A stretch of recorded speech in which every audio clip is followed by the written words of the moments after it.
Nevada is home to about 3.3 million people, making it the 32nd largest state in the United States. But despite its size, about 73% of the state's entire population lives on just 7% of its land in the far southern corner, also known as Las Vegas.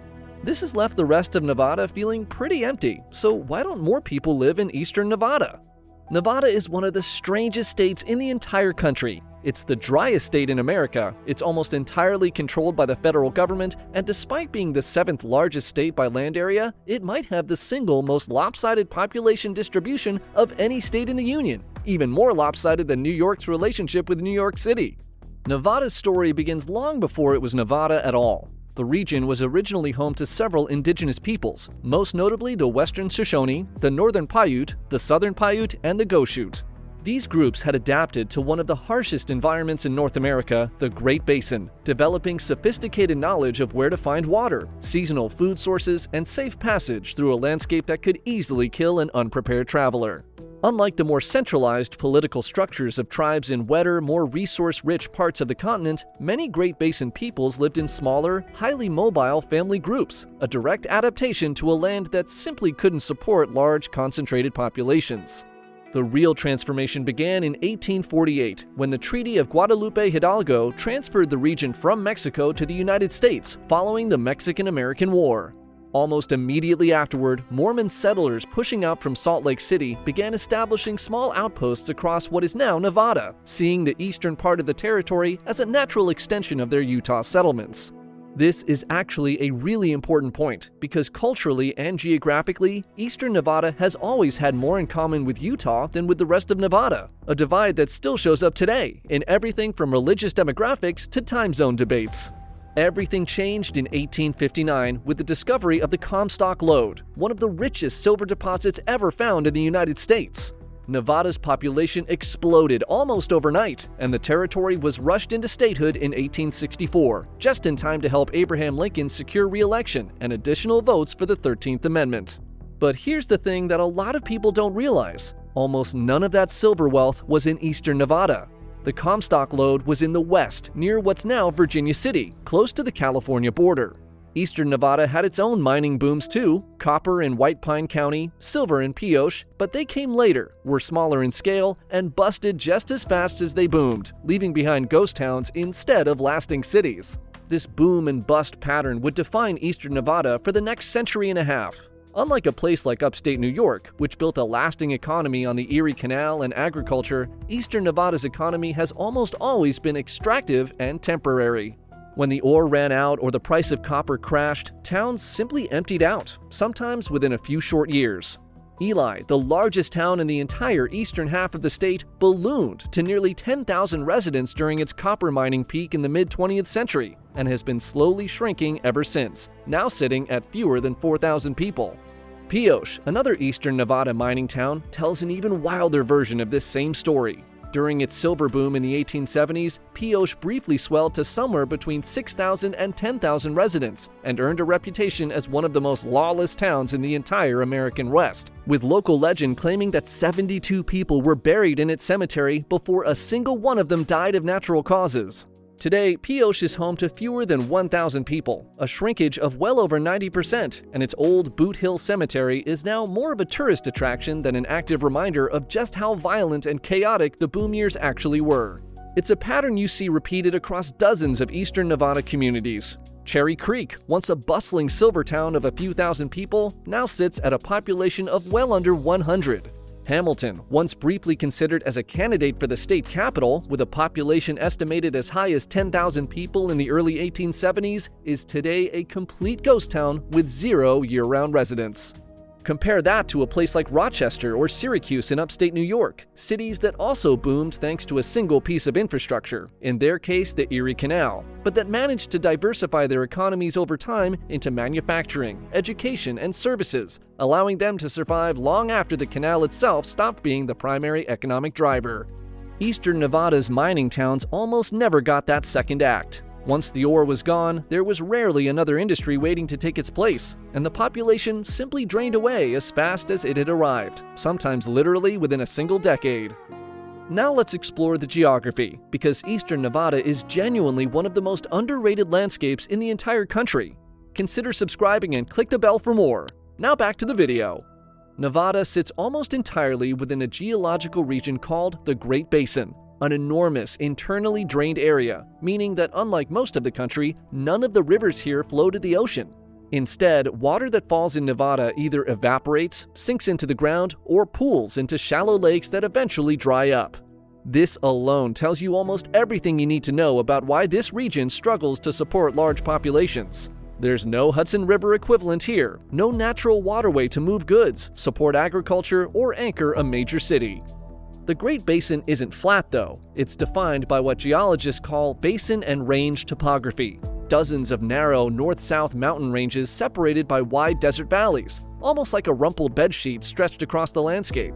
Eastern Nevada is home to some genuinely spectacular peaks as a result. The Snake Range near the Utah border is home to Wheeler Peak, which at 13,065 feet is the second highest point in the state, just a few hundred feet shorter than Mount Marcy is tall relative to sea level back in New York. Except this peak rises almost directly out of a desert valley floor, creating one of the most dramatic vertical landscapes in the American West. At the base of Wheeler Peak sits Great Basin National Park, and here's a stat that tends to surprise people. Despite containing 13,000-foot peaks, ancient bristlecone pine trees that are literally older than the Egyptian pyramids, and one of the only glaciers in the entire Great Basin, Great Basin National Park is one of the least visited national parks in the entire lower 48, drawing roughly the same annual visitor count in an entire year that the Grand Canyon draws in about 4 or 5 days. Further north, the Ruby Mountains rise dramatically out of the desert near Elko, so consistently snow-capped and jagged that they've earned the nickname the Alps of Nevada. And running straight through the heart of this whole region is US Route 50, which Life magazine famously dubbed the loneliest road in America back in 1986, warning travelers they'd need survival skills just to drive across it. It's a title Nevada has leaned into ever since, selling "I survived the loneliest road in America" bumper stickers at gas stations along the route. This is also one of the driest, darkest, and most sparsely developed landscapes in the entire country. Nevada as a whole receives less annual precipitation than any other state, and eastern Nevada, tucked in the rain shadow of the Sierra Nevada mountains far to the west, is drier still. Because there's so little light pollution out here, much of eastern Nevada has been designated some of the darkest sky territory left in the continental United States. Dark enough that Great Basin National Park hosts an annual astronomy festival specifically because you can see the Milky Way with the naked eye on a clear night, something most Americans will never experience in their entire lives. To put the emptiness of this landscape into perspective, White Pine County alone has a population density of roughly 1 person per square mile. Compare that to Manhattan, which packs in over 70,000 people per square mile, and you start to understand just how extreme this contrast really is. Manhattan is more than 70,000 times more densely populated than the largest county in eastern Nevada, despite the two places existing within the same country, the same currency, and the same 45-star flag flying overhead.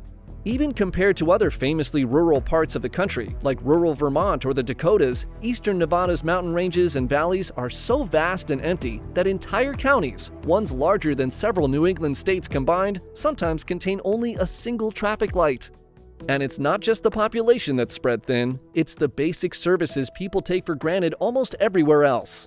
Some towns in eastern Nevada are still served by only a single volunteer fire department covering an area larger than the state of Connecticut. Cell phone coverage remains spotty to non-existent across huge stretches of the region, and the nearest hospital for many residents can be well over an hour away by car, a genuinely dangerous reality in a place where winter storms can close the only road in or out of town for days at a time. So now let's actually get into the population numbers, because they are genuinely staggering.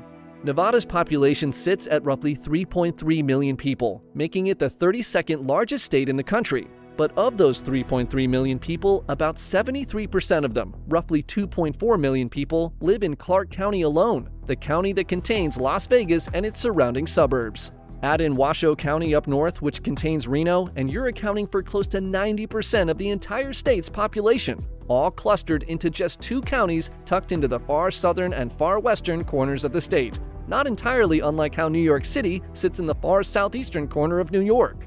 That leaves roughly 10% of Nevada's population spread across the other 15 counties, most of which make up the enormous eastern and central portions of the state. And within that 10%, the imbalance gets even more extreme.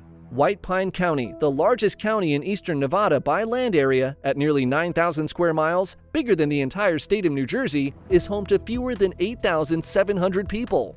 Lincoln County, directly to its south, covers over 10,600 square miles, an area larger than the state of Massachusetts, and has a population of right around 5,000 people.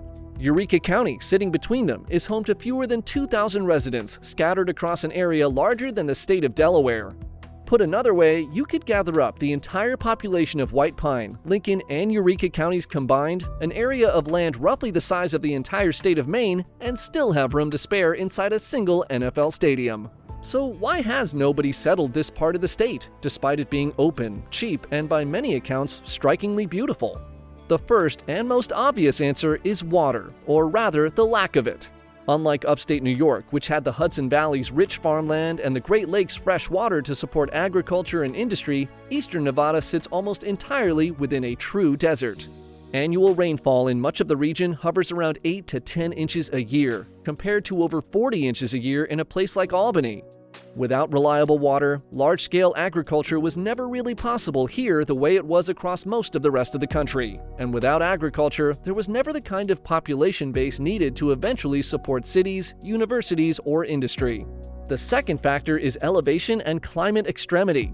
A lot of people picture Nevada as flat desert, similar to Arizona. But eastern Nevada actually sits at a much higher average elevation, with many towns sitting between 5,000 and 6,500 feet above sea level.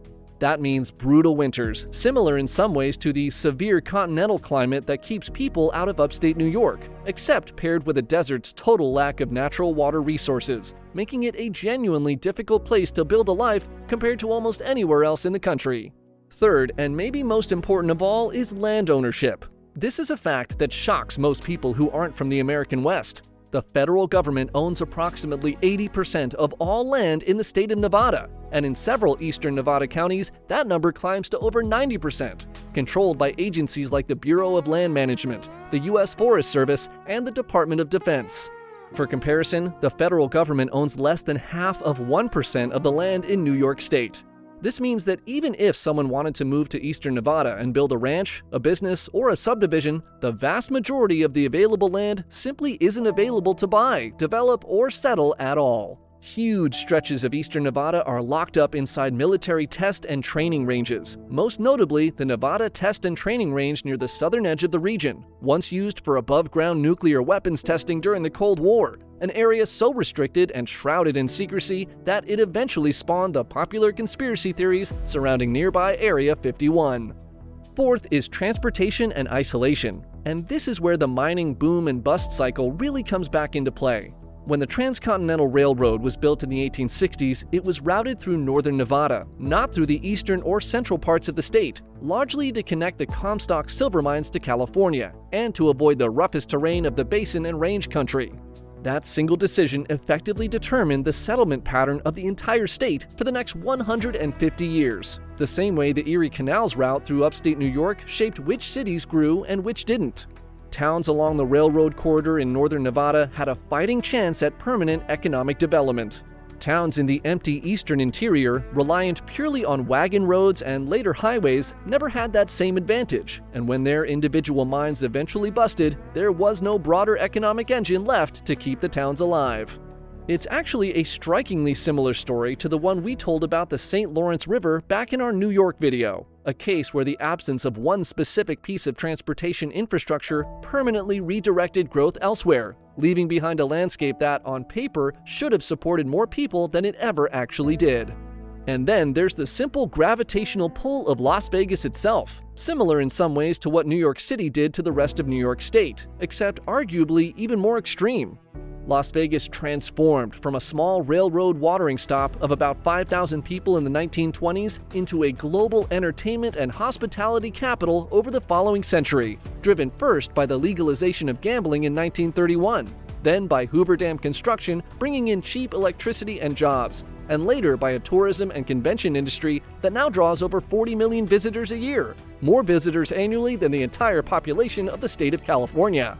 That kind of explosive, sustained economic engine simply never existed anywhere in eastern Nevada, and so for the last century, anyone in the state looking for economic opportunity beyond mining or ranching has overwhelmingly had one obvious direction to move: south toward Las Vegas, or in a smaller number of cases, west toward Reno.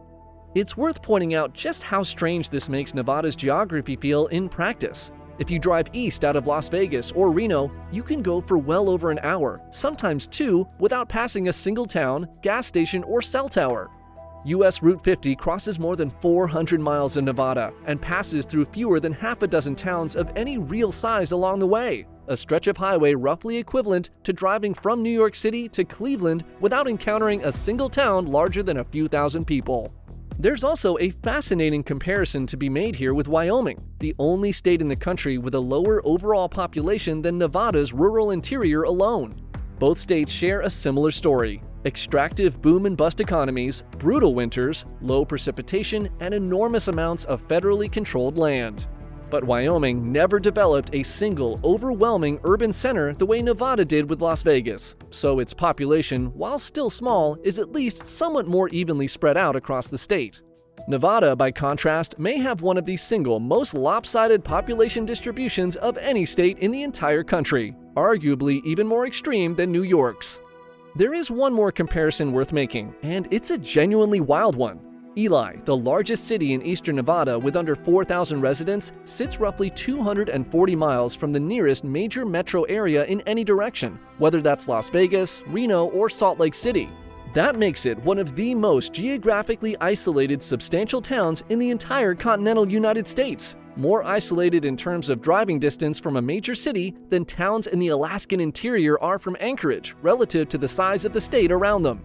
To put it another way, you could fit the driving distance from New York City to Boston twice over between Ely and its nearest major metro area, and you still wouldn't reach one. So will this ever change? Probably not anytime soon, and honestly, probably not ever in any dramatic way.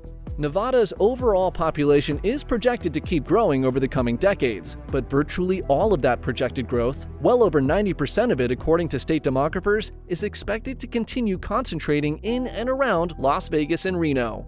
The federal land ownership that locks up most of eastern Nevada isn't going anywhere anytime soon either, and the water scarcity that has defined this region for thousands of years, long before European settlers or even the Shoshone and Paiute arrived, certainly isn't improving in an area of worsening drought across the American West.